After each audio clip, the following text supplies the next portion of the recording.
பாடம் 361. சோதனைக்குள்ளான ஊரை விட்டும் உடனே வெளியேறுவது வெறுக்கத்தக்கது, மேலும் அங்கு செல்வதும் வெறுக்கத்தக்கது. அல்லாஹ் கூறுகின்றான், நீங்கள் எங்கிருந்தாலும், உறுதியாக எழுப்பப்பட்ட கோட்டையில் நீங்கள் இருந்தாலும் மரணம் உங்களை வந்து சேரும். 4வது அத்தியாயம் 78வது வசனம். மற்றொரு இடத்தில் அல்லாஹ் கூறுகின்றான், உங்களின் கைகளை அழிவின் பக்கம் போட்டு விடாதீர்கள். 2வது அத்தியாயம் 195வது வசனம். ஹதீஸ் 1791. அப்துல்லாஹிபின் அப்பாஸ் ரலியல்லாஹு அன்ஹு அவர்கள் அறிவிக்கின்றார்கள், உமர் இப்னு கத்தாப் ரலியல்லாஹு அன்ஹு அவர்கள் சிரியா நாட்டிற்கு சென்றார்கள்.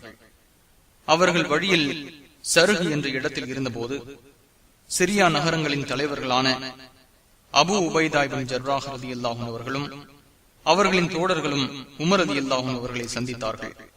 சிரியாவில் தொற்று நோய் பரவி உள்ளது என்ற செய்தியை அவர்களிடம் கூறினார்கள். அப்போது உமர் ரலியல்லாஹு அன்ஹு அவர்கள் என்னிடம், ஆரம்ப கால முஹாஜிரின்களை என்னிடம் அழைத்து வாருங்கள் என்று கூறினார்கள். அவர்களை நான் அழைத்து வந்தேன். அவர்களிடம் ஆலோசனை செய்தார்கள். சிரியாவில் தொற்று நோய் உள்ளது பற்றி அவர்களிடம் கூறினார்கள். அவர்கள் கருத்து வேறுபாடு கொண்டனர்.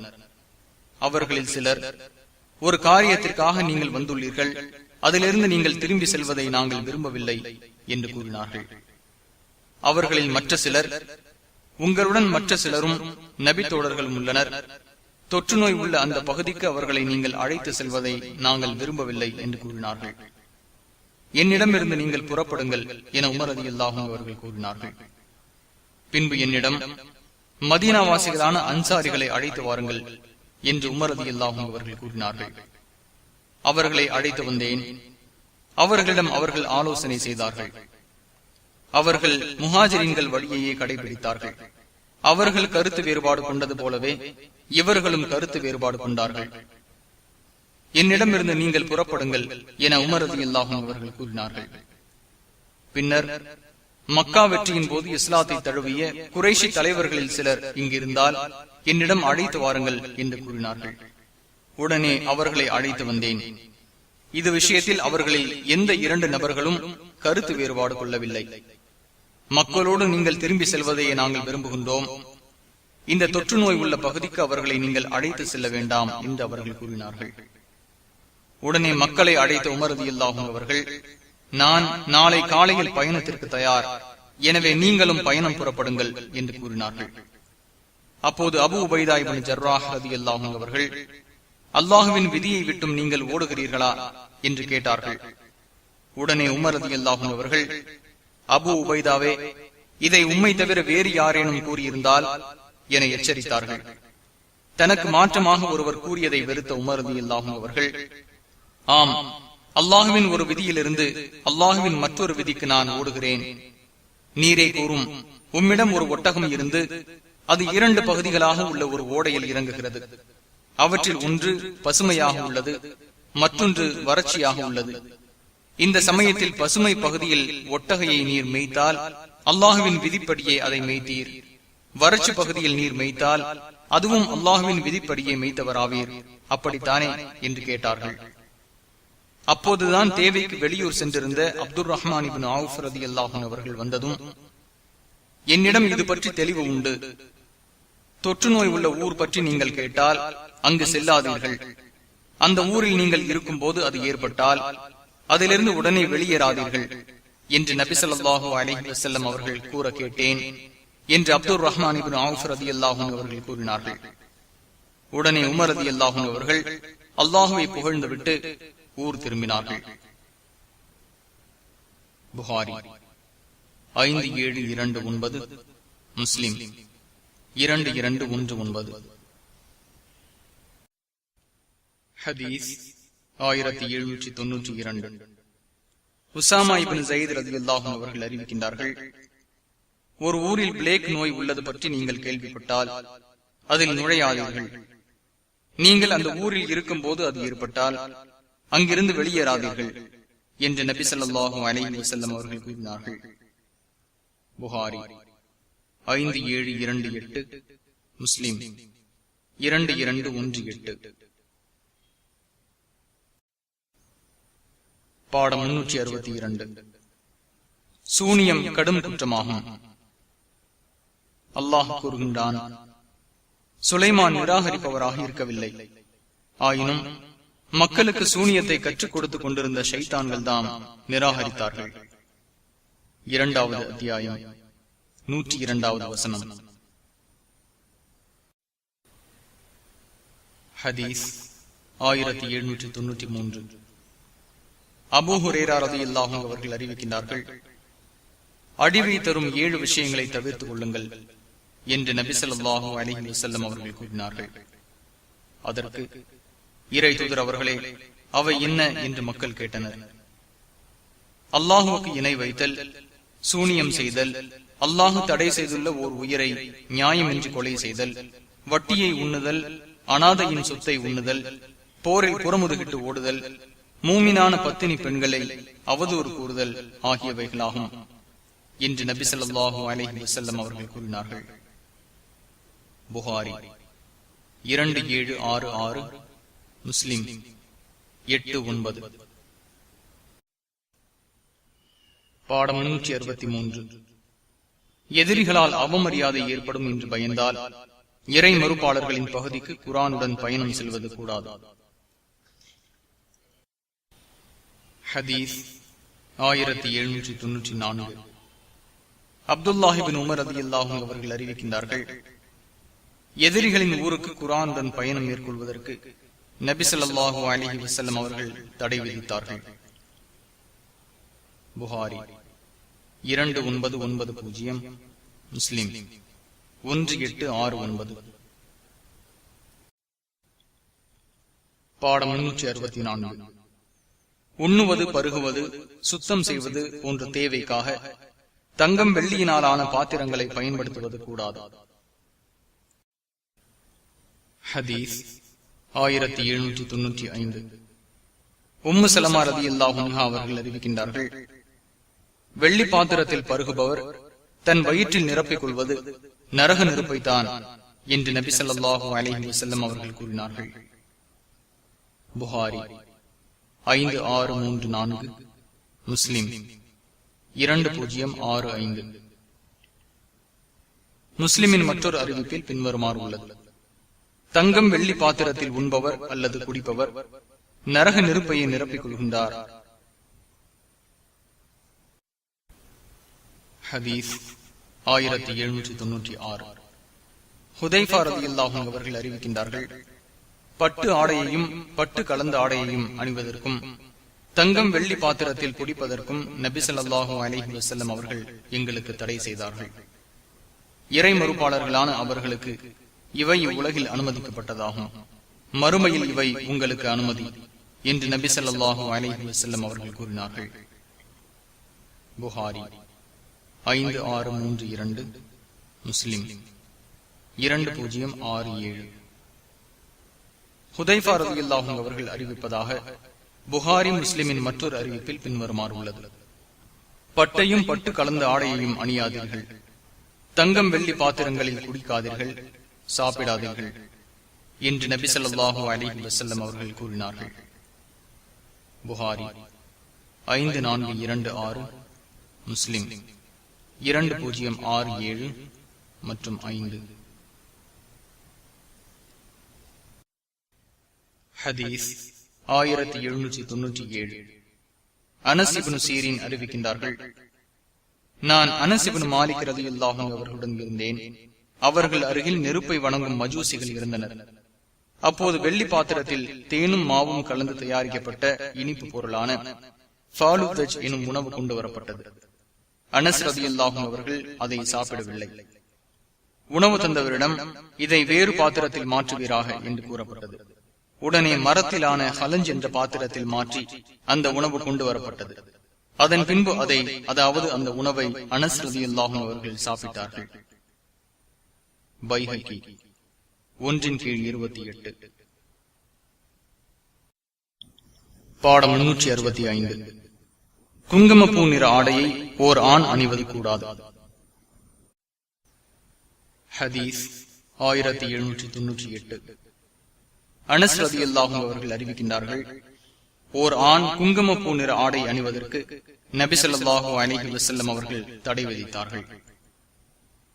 புகாரி 5846, முஸ்லிம் 2101.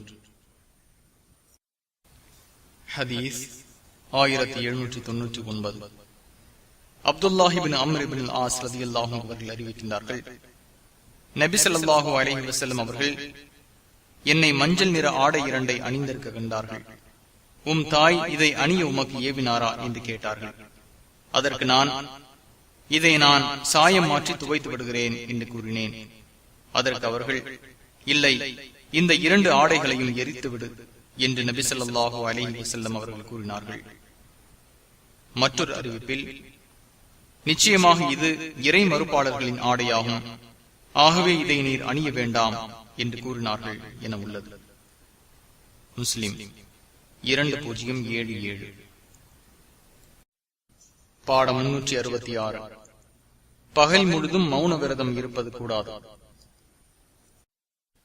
ஹதீஸ் 1800. அலி ரலியல்லாஹு அவர்கள் அறிவிக்கின்றார்கள், பருவ வயதை அடைந்த பின் அனாதை என்பதில்லை. மேலும் காலை முதல் இரவு வரை மௌன விரதம் என்பது இஸ்லாத்தில் இல்லை என்ற செய்தியை நபி ஸல்லல்லாஹு அலைஹி வஸல்லம் அவர்களின் மூலமாக நான் மனனம் செய்துள்ளேன். அபூ தாவூத் 2873. இந்த ஹதீஸிற்கு விளக்கம் கூறும் வகையில் ஹத்தாபி அவர்கள் பின்வருமாறு கூறுகிறார்கள். அறியாமை காலத்தின் செயல்பாடுகளில் ஒன்றாக இந்த மௌன விரதமும் இருந்தது. இஸ்லாத்தில் இதை செய்ய மக்கள் தடுக்கப்பட்டனர். பகல் பொழுதில் அல்லாஹுவை நினைவு கூறவும் நல்லதை பேசவும் வலியுறுத்தப்பட்டார்கள். ஹதீஸ் 1801. கைஸ் இப்னு அபி காசிம் கூறுகிறார்கள், அபூபக்கர் சித்தீக் ரலியல்லாஹு அன்ஹு அவர்கள் அஹ்மஸ் என்னும் கோத்திரத்தை சேர்ந்த ஒரு பெண்ணிடம் சென்றார்கள். அந்த பெண்ணிற்கு ஜைனப் என்று பெயர். அந்த பெண் எதையும் பேசாதிருக்க அபூபக்கர் ரலியல்லாஹு அன்ஹு அவர்கள் கண்டார்கள். அவள் பேசாமல் இருக்க காரணம் என்ன என்று கேட்டார்கள். அந்த பெண் பேசாமல் இருக்க சத்தியம் செய்துள்ளாள் என்று மக்கள் கூறினார்கள்.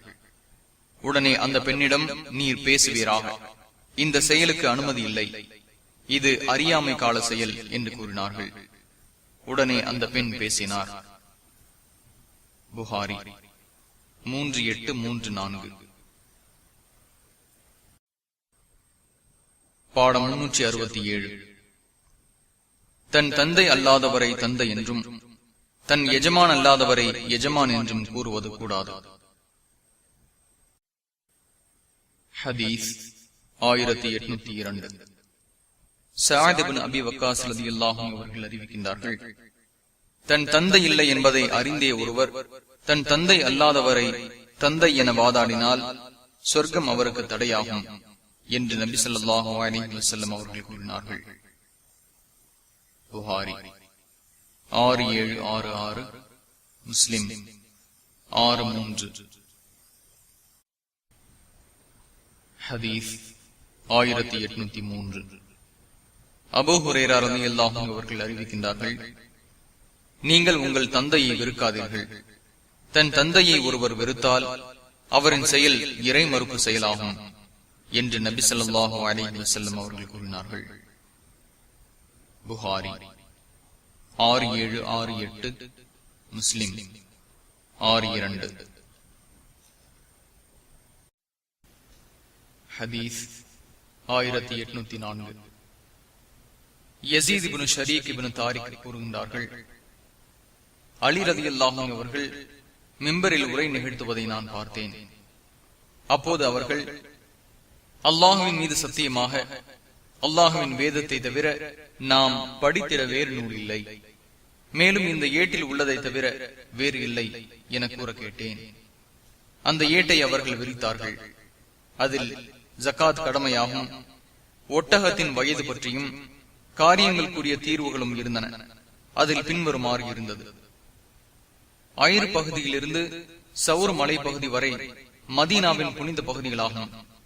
இங்கே ஒருவர் புதிய செயலை, அதாவது மார்க்கத்தின் பெயரால் உருவாக்கினால் அல்லது புதிய செயலை உருவாக்குபவரை ஆதரித்தால் அவர் மீது அல்லாஹுவின் சாபமும் வானவர்கள் மற்றும் அனைத்து மனிதர்களின் சாபமும் உண்டு. மறுமை நாளில் அவரிடமிருந்து எந்த பாவ மன்னிப்பையும் பகரத்தையும் அல்லாஹ் ஏற்க மாட்டான். முஸ்லிம்களின் பொறுப்பு என்பது ஒன்றுதான். அவர்களில் சாதாரண நபரும் அதையே வழங்க முயற்சிப்பார். ஒரு முஸ்லிமிடம் செய்த ஒப்பந்தத்தை ஒருவர் முறித்தால் அவர் மீது அல்லாஹுவின் சாபமும் வானவர்கள் மற்றும் அனைத்து மனிதர்களின் சாபமும் உண்டு. அவரிடமிருந்து மறுமையில் பாவ மன்னிப்பையோ பகரத்தையோ அல்லாஹ் ஏற்க மாட்டான். தன் தந்தை அல்லாத ஒருவரை தந்தை என ஒருவர் வாதாடினால் அல்லது தன் எஜமான் அல்லாதவரை எஜமான் என்று வாதாடினால் அவரின் மீது அல்லாஹ் வானவர்கள் மற்றும் அனைத்து மனிதர்களின் சாபமும் ஏற்படும். அவரிடமிருந்து மறுமையில் பாவ மன்னிப்பையோ பகரத்தையோ அல்லாஹ் ஏற்க மாட்டான் என்று நபி ஸல்லல்லாஹு அலைஹி வஸல்லம் அவர்கள் கூறினார்கள். புகாரி 6755, முஸ்லிம் 1370. ஹதீஸ் 1805. அபூதர் ரலியல்லாஹு அன்ஹு அவர்கள் அறிவிக்கின்றார்கள், தன் தந்தை அல்லாத ஒருவரை நன்கு தெரிந்து கொண்டே தந்தை என ஒருவர் வாதாடினால் அவர் இறை மறுப்பாளராக ஆகாமல் இருப்பதில்லை. தனக்குரியதாக இல்லாத ஒன்றை தனது என்று வாதாடினால் அவர் நம்மை சேர்ந்தவர் இல்லை.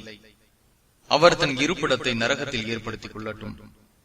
ஒருவர் மற்றொருவரை காஃபிர் என்று அழைத்து அல்லது அல்லாஹுவின் விரோதி என கூறி அவ்வாறு அவர் இல்லையானால் அது கூறியவரிடமே திரும்பாமல் இருப்பதில்லை என்று நபி ஸல்லல்லாஹு அலைஹி வஸல்லம் அவர்கள் கூற கேட்டேன். புகாரி 3508, 6045, முஸ்லிம் 61. பாடம் 368. அல்லாஹுவும் அவனது தூதரும் தடுத்துள்ள செயல்களை பற்றிய எச்சரிக்கை. அல்லாஹ் கூறுகின்றான், இறை தூதரான அவரின் கட்டளைக்கு மாறு செய்யும் அவர்கள் தங்களுக்கு பெரும் துன்பம் ஏற்படுவதையும் அல்லது நோவினை தரும் வேதனை அவர்களுக்கு ஏற்படுவதையும் அவர்கள் பயந்து கொள்ளட்டும். 24வது அத்தியாயம் 63வது வசனம். மற்றொரு இடத்தில் அல்லாஹ் கூறுகின்றான், அல்லாஹ் தன்னை பற்றி நினைவு கூறுமாறு உங்களுக்கு எச்சரிக்கின்றான். 3வது அத்தியாயம் 30வது வசனம்.